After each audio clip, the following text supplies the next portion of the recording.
Assalamualaikum warahmatullahi wabarakatuh. Pemirsa semuanya, penggemar YouTube yang berbahagia, ini adalah channel saya yang pertama. Perkenalkan, nama saya Harsono. Dalam channel saya ini yang pertama membahas berbagai macam sejarah dan hal-hal yang bersifat mistis dan misteri. Bagi teman-teman dan saudara-saudari yang menyukai channel saya ini, saya mohon bantuannya untuk like, komen, dan subscribe. Atas bantuannya saya ucapkan banyak terima kasih. Assalamualaikum warahmatullahi wabarakatuh. Salam seduluran. Assalamualaikum warahmatullahi wabarakatuh. Raden Jabar Sotik adalah seorang waliullah. Beliau suka mengembara dan berkelana, baik di dalam Indonesia atau di negeri lain. Misalnya Sunan Kudus mengembara ke tanah Hindustan atau ke tanah Mekah. Sewaktu musim haji, beliau mengembara ke Mekah. Beliau hendak menunaikan ibadah haji. Dan kebetulan pada waktu beliau ada di Mekah atau tanah suci, negeri Mekah sedang dilanda wabah penyakit yang ngeri atau yang mengerikan, dan penduduk banyak yang terkena wabah itu. Sudah berbagai macam jalan yang ditempuh oleh penguasa, akan tetapi wabah itu semakin merajalela dan sulit diatasi atau dikendalikan.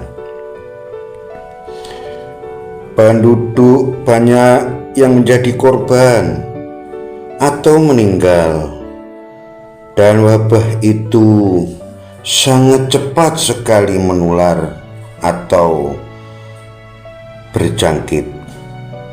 Sudah banyak yang berusaha mengusir atau menangani wabah itu, akan tetapi tidak ada yang berhasil. Misalnya para tabib, para ulama, bahkan bahadur atau dukun yang di Mekah sudah dikerahkan semuanya oleh penguasa Mekah pada zaman itu. Akan tetapi semuanya tidak ada yang berhasil. Akhirnya penguasa Arab mengadakan sayembara. Siapa yang berhasil melenyapkan wabah penyakit itu, maka akan diberi hadiah harta benda yang cukup besar nilainya. Banyak sekali orang yang mencoba mengikuti sayembara tersebut, akan tetapi tidak satupun yang berhasil. Pada suatu hari, Sunan Kudus atau Jabar Sotik menghadap penguasa Arab untuk mengikuti sayembara tersebut. Akan tetapi Raden Jabar Sotik disambut dengan sinis atau seperti diremehkan.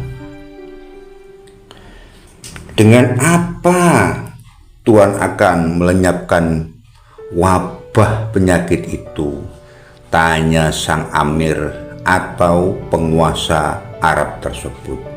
Dengan doa, jawab Raden Jabar Sotik singkat.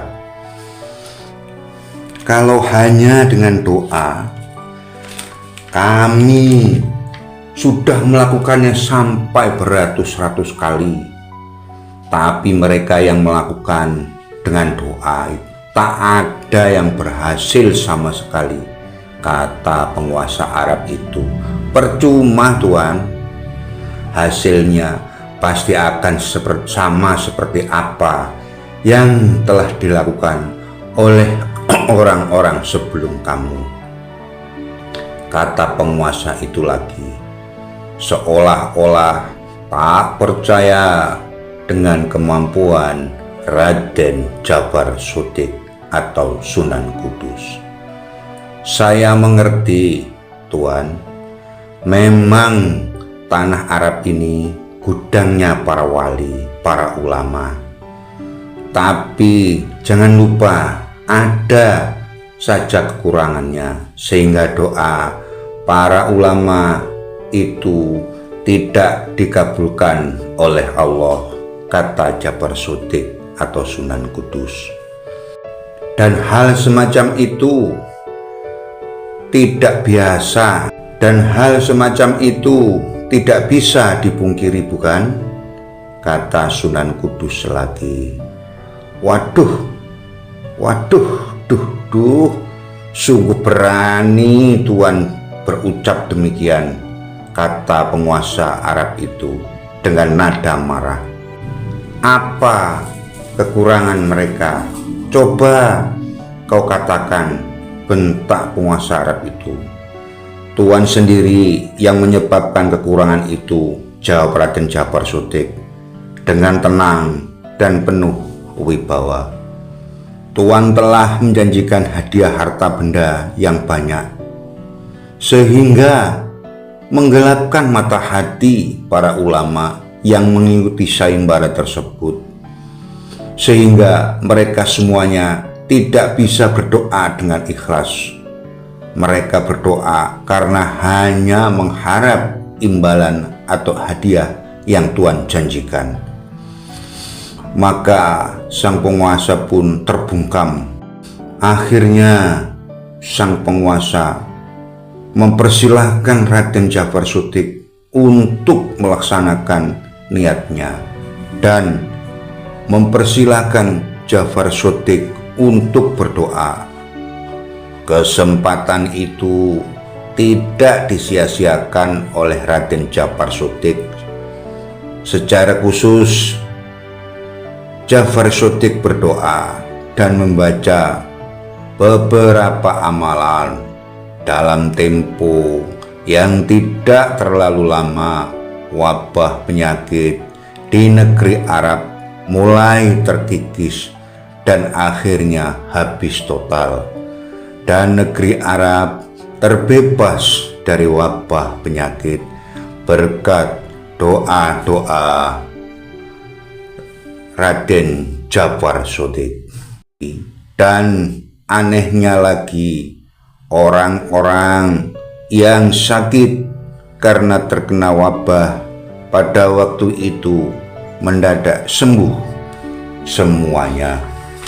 Bukan main senangnya penguasa Arab tersebut, dan mereka semua merasa kagum dengan apa yang dilakukan oleh Sunan Kudus, dan hadiah yang dijanjikan pun diberikan kepada Djafar Shodiq. Akan tetapi Djafar Shodiq menolak hadiah dari penguasa Arab tersebut.